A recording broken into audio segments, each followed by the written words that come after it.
खुदा यीशु मसीह के पवित्र नाम में आज के इस खूबसूरत अवसर पर आपको जय मसीह की बोलना चाहता हूं। बड़ी खूबसूरत बात यह है, आज मेरे साथ आप रहिएगा इस वीडियो के अंत तक, ताकि आपको आज एक बहुत ही रहस्यमय चीज पता चले।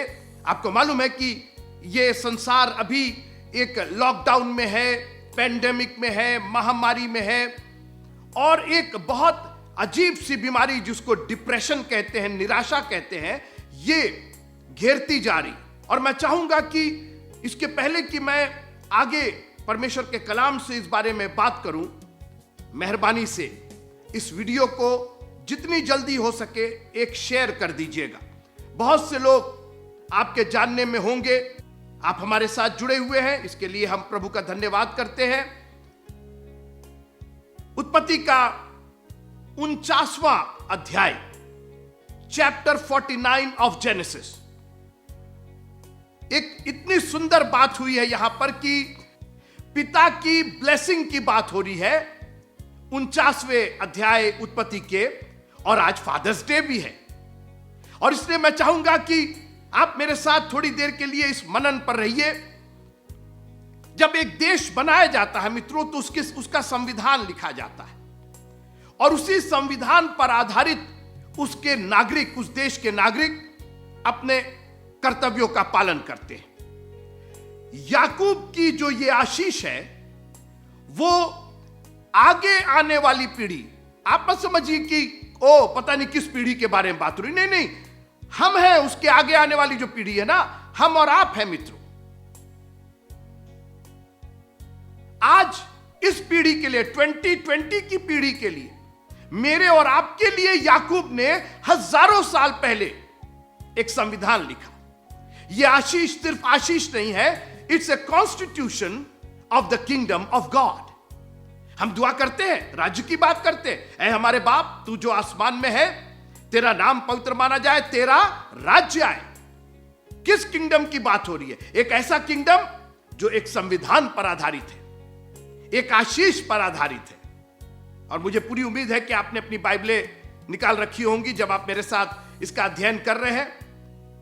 मैं बार बार कहता हूं मित्रों कि बाइबल के अध्ययन को बहुत हल्के में मत लीजिएगा। इस वक्त सारे काम छोड़ करके, मुझे मालूम है ऑनलाइन चल रहा है, तो कोई यहां होगा, कोई वहां होगा, कोई क्या कर रहा होगा। इस वक्त मेहरबानी से, मैं नहीं देख रहा हूं और मुझे देखना भी नहीं है, लेकिन कलाम जिसका है वो तो बहुत माइन्यूटली, बहुत सूक्ष्मता से आपको देख रहा है कि आप कितना उस पर ध्यान कर रहे हैं। और इसलिए मेहरबानी से खुदा को हाजिर नाजिर जान करके मेहरबानी से इस कलाम के पास बैठ जाइए, अपनी बाइबलों को खोल लीजिए। थोड़ी देर की बात है, 15, 20, 25 मिनट की बात है, आप मेरे साथ रहिए और उसके बाद हम आपसे विदा लेंगे। उत्पत्ति का 49वां अध्याय, अभी आपने नीति वचन उसका 4था अध्याय 1 से 4 पढ़ा। पिता ने कहा मेरी शिक्षा को पकड़े रहे, मेरी शिक्षा को सुन। और यहां याकूब अपने 12 पुत्रों पर, आपने 12 पुत्रों के नाम भी सुने, 12 पुत्रों को आशीष दे रहा है। और एकाएक पूरा चैप्टर गद्य से बदल करके पद्य में शामिल हो गया। अब ये पोयम हो गया, अभी तक प्रोस था, अब ये पोयम हो गया, एक कविता के रूप में। और पवित्र आत्मा की प्रेरणा से अब मेरे साथ रहिए। बहुत सारी बातें याकूब ने जो इसमें कही, वो उसके उन पुत्रों पर जो उसके पुत्र थे उन पर लागू ही नहीं हुई। गजब बात है।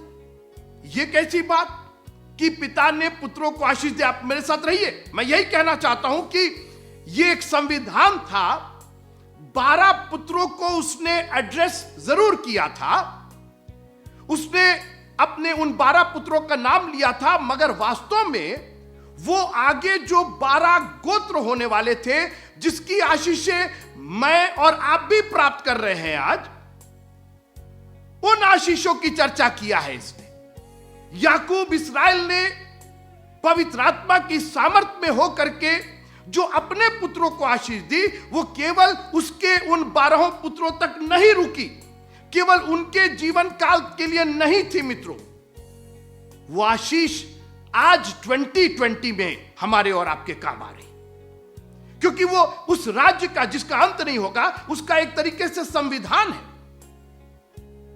उसी पर आधारित उसने आशीष दी। अब मैं एक और बात जोड़ना चाहता हूं, उसने ना सिर्फ आशीष दी बल्कि उसने एक भविष्यवाणी कर दी, एक रोड मैप तैयार कर दिया।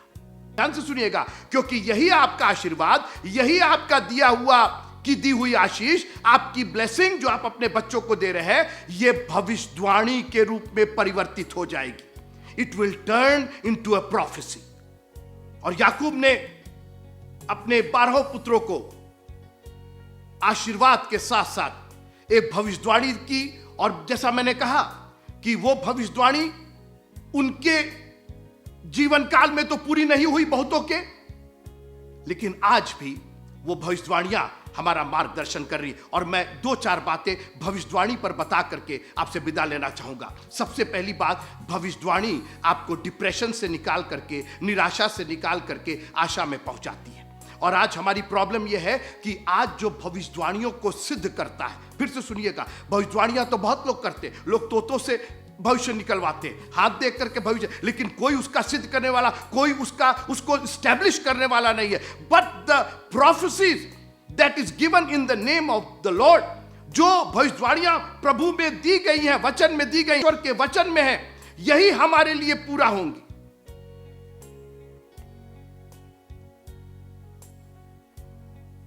और याकूब ने जब उनको आशीर्वाद दिया तो आशीर्वाद के साथ साथ वो आशीर्वाद भविष्यवाणी में तब्दील होने लगा। और जैसा मैंने कहा कि भविष्यवाणी आपको निराशा से निकाल करके आशा में प्रवेश कराती है। और आशा क्या है? भविष्य की बातें और भविष्य की अच्छी बातें। देखिए, आशा का मतलब ही अच्छा होता है। कोई बुरी आशा नहीं करता। अरे मैं आशा करता हूं कि मैं फेल हो जाऊं, मैं आशा करता हूं कि मेरा एक्सीडेंट हो जाए, ये कोई आशा है? आशा हमेशा अच्छी चीज का होता है। और भविष्यवाणियां रोड मैप आपको देती है, आपको किस रास्ते से जाना है, आपको तैयार करती है उस भविष्य की आशा के लिए।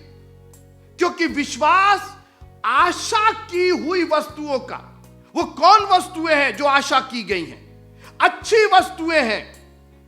परमेश्वर कहता है कि जो ख्याल मैं तुम्हारे लिए करता हूं, जो सोच मेरी तुम्हारे लिए है, वो अच्छी सोच है। और यही हमको आशा देती है। मित्रों, आज मैं नौजवानों को चैलेंज करना चाहता हूं।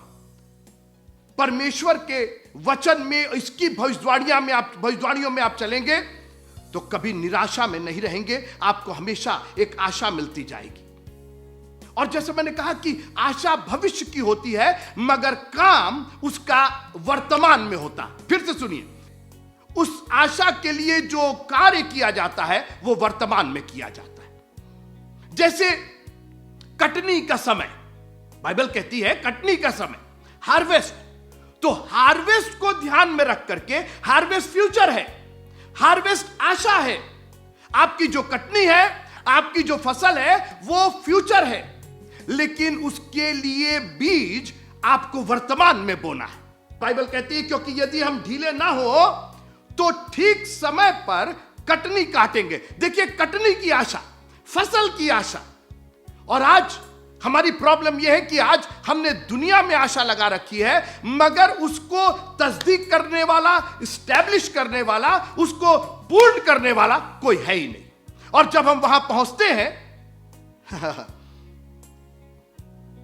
जब हम भविष्य में पहुंचते हैं तो हमारी आशा टूट जाती है, क्योंकि जिस चीज पर हमने भरोसा किया वो है ही नहीं वहां पर। आपने तो दुनिया पर भरोसा किया, आपने तो इस पर भरोसा किया, नौकरी पर भरोसा किया, चाकरी पर भरोसा किया, ये मदद करेंगे, वो मदद करेंगे, इंसानों पर, अपने रथों और घोड़ों पर आपने भरोसा किया और आप फेल हो गए। और क्या हुआ? निराशा ने आपको घेर लिया। अगर आप प्रभु के वचन की भविष्यवाणी में, हमें एक पुत्र दिया गया, प्रभुता उसके कांधों पर होगी। देखिए, कब से वो भविष्यवाणी की गई थी और उसी आशा में, ओ प्रभु तेरा धन्यवाद हो। एक दिन उसी आशा ने हमें प्रभु यीशु मसीह संसार में ला करके दिया। जब आप अपने आशीर्वाद को, अपनी आशीषों को भविष्यवाणी मान करके चलते हैं, भविष्य की आशा मान करके चलते हैं, वो एक के बाद एक पूरी होती चली जाती है। एक और बात मैं आपसे कहना चाहता हूं कि भविष्यवाणियां ना सिर्फ आपकी आशा पूरी करने के लिए है, बल्कि आपको गलत बातों से, आपको परमेश्वर से बैर रखने में, फिर मैं वहीं आ रहा हूं, बैर रखने में बचाती है। जब भविष्यवाणी रहती है जो परमेश्वर का कलाम है, तो आप परमेश्वर से और भी प्यार करने लगते हैं और बैर नहीं होता उससे। निनवे को जब योना को भेजा गया तो योना ने जाके प्रचार किया, एक भविष्यवाणी बताई, मन नहीं फिराओगे परमेश्वर नाश करेगा। और क्या हुआ? लोगों ने टाट बिछा करके, राख लगा करके पछतावा किया और परमेश्वर ने माफ कर दिया। योना को भविष्यवाणी के बारे में पता नहीं था कि भविष्यवाणी आपको गलत करने से, परमेश्वर के कोप से बचाती है। मित्रों, अगर आपने भविष्यवाणी को सच मान करके परमेश्वर के प्रॉब्लम यह है ना कि आपने दुनिया की, तोता और मैना की इतनी भविष्यवाणियां सुनी है और कोई पूरी नहीं हुई कि आपको परमेश्वर के वचन पर भी शक होने लगता है। और योना ने कहा, प्रभु आपने तो कहा था कि आप निनवे को नाश करेंगे। आप तो, प्रभु ने कहा, बाबा नाश करेंगे, ये भविष्यवाणी थी, मगर वो भविष्यवाणी इनके मन फिराने से चेंज हो गई। हम तो चाहते ही हैं कि सब मनुष्यों का उद्धार हो, हम कहां किसी को नाश करना चाहते हैं। भविष्यवाणियां आपको परमेश्वर से बैर रखने में बचाती है और भी प्यार करना सिखाती है। आशीषें आपको परमेश्वर के और भी करीब लेकर के जाती है। भविष्यवाणियां भविष्य के लिए आशा तैयार करती है। भविष्यवाणियां वर्तमान में भविष्य की तैयारी सिखाती है। आज आप एग्जाम में लिखे जा रहे हैं, मेहनत कर रहे हैं, पढ़ रहे हैं, अपना एग्जाम दे रहे हैं, क्यों? ताकि आपको भविष्य में अच्छा रिजल्ट मिले। उसकी तैयारी वर्तमान में है। आज मैं आपको उत्साहित करना चाहता हूं, एक भविष्य की आशा देना चाहता हूं। हमारी आशा नहीं टूटेगी मित्रों, आज तक नहीं टूटी। हजारों भविष्यवाणियां एक के बाद एक पूरी हुई और प्रभु ने हमारे लिए जो वादा किया है, उसने कहा तुम्हारा मन व्याकुल ना हो, तुम अपने मनों में मेरा वचन रखो, मेरी भविष्यवाणियां रखो। एक आशा है, मैं आ रहा हूं, मैं लेकर के जाऊंगा। मैंने पहले भविष्यवाणी की करवाई थी, मैंने अपने भविष्यवक्ताओं को भेज करके उनसे कहा था हमें एक पुत्र दिया गया, प्रभुता उसके कांधों पर होगी। और मैं आया और अब मैं एक और भविष्यवाणी कर रहा हूं कि मैं खुद आऊंगा। उसने अब किसी भविष्यवक्ता से नहीं कहलवाया, उसने कहा तुम्हारा मन व्याकुल ना हो, परमेश्वर पर विश्वास रखते हो, मुझ पर भी विश्वास रखो, मैं आऊंगा और तुमको लेकर के जाऊंगा। मित्रों, इससे बड़ी आशा और क्या चाहते हैं आप? किस निराशा के दलदल में हैं आप? ये दुनिया छूट जाएगी, ये दुनिया खत्म हो जाएगी, हो जाने दीजिए। लिखा है कि नया आकाश और नई पृथ्वी होगी, यहां तक कि समुद्र भी खत्म हो जाएगा। आहा, प्रभु तेरा धन्यवाद हो ऐसी बड़ी आशा के लिए जो हमें निराशा से निकालती है। और चूंकि वो आशा है, उस पर हमारा भरोसा है, उस पर हमारा पूरा इत्मीनान है, इसलिए हमारा वर्तमान भी एक बहुत ही खुशहाल वर्तमान होगा। मेरे पिता वापस आ रहे हैं। My dad is coming back, my father is coming back to take me to his home. 430 साल इस्राएली लोग मिस्रियों के गुलाम थे, मगर इतनी बड़ी आशा उत्पत्ति के 46वें 48वें अध्याय में प्रभु ने याकूब को दी थी कि मैं तुझको वहां से निकाल ले आऊंगा।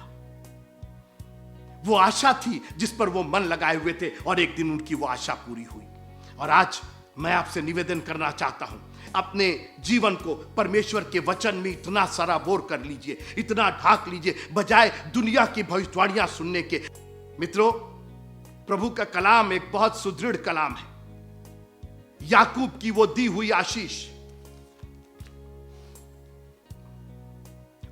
उन 12 पुत्रों के जीते जी तो कई आशीषें भविष्यवाणियां पूरी नहीं हुई, लेकिन आगे चल करके बहुत सी भविष्यवाणियां पूरी होती गई। मेरे पास वक्त नहीं है कि मैं एक एक पुत्र की भविष्यवाणियों को आपके सामने रखूं, लेकिन एक और बात मैं आपसे कहना चाहता हूं कि अभी बहुत सी भविष्यवाणियां हैं, बस ध्यान दीजिएगा, मैं खत्म कर रहा हूं। बहुत सी भविष्यवाणियां हैं जो अभी पूरी नहीं हुई हैं। मैं पढ़ना चाहता हूं, लिखा है रोमियो की पत्री 11वां अध्याय और उसकी 25वीं आयत, 11th chapter of Romans and verse number 25। 11वां अध्याय रोमियो का और उसकी 25वीं आयत। हे भाइयों, कहीं ऐसा ना हो कि तुम अपने आप को बुद्धिमान समझ लो, इसलिए मैं नहीं चाहता कि तुम इस भेद से अनजान रहो कि जब तक अन्य जातियां पूरी रीत से प्रवेश ना कर लें, तब तक इस्राएल का एक भाग ऐसा ही कठोर रहेगा। 26वीं आयत, और इस रीत से सारा इस्राएल उद्धार पाएगा, जैसा लिखा है कि छुड़ाने वाला सियोन से आएगा और अभक्ति को याकूब से दूर करेगा। एक मिनट, याकूब का मतलब उसके जो बच्चे थे, 12 बच्चे, तो वो तो कब का जी, लेकिन उनके खानदान आज तक चल रहे हैं। हम लोग भी इब्राहिम की आशीष याकूब में, यीशु मसीह में होकर के पा रहे हैं। याकूब से उस अभक्ति को, उस बैर को दूर करेगा। आज भी वो आशीषें पूरी, देखिए कुछ आशीषें पूरी हो गई हैं, कुछ पूरी हो रही हैं और कुछ पूरी होने वाली है। कैसी निराशा, कैसा डिप्रेशन। हम तो आशीषों के कैरियर हैं, हम तो उसको ले करके ढो रहे हैं। और ये मैंने दावा किया है और मैंने निश्चय किया है कि ये आशीष पापा से मेरे तक पहुंची और मेरी आशीष, अब मैं पापा हो गया हूं, ये आशीष मेरे सन को भी जाए, मेरे बेटे को भी जाए। और मैं आपको भी चैलेंज करता हूं, अपने बेटे और बेटियों को एक आशीष के साथ जिंदगी में आगे बढ़ाइएगा। वो पढ़ लिख करके क्या बने क्या ना बने, एक आशीष उनको दीजिएगा जरूर कि प्रभु तुम्हारे साथ रहे। इब्राहिम या इसहाक, याकूब की आशीष, यूसुफ की आशीष, यहूदा की आशीष तुम्हारे साथ बनी रहे। प्रभु यीशु मसीह का प्यार, उसका अनुग्रह, उसकी शांति तुम पर बनी रहे। जिंदगी में कभी निराश नहीं होगे, आशा तुम्हारे साथ रहेगी और वो आशा कभी नहीं टूटेगी। प्रभु आप सबको बहुत आशीष दे। जय मसीह।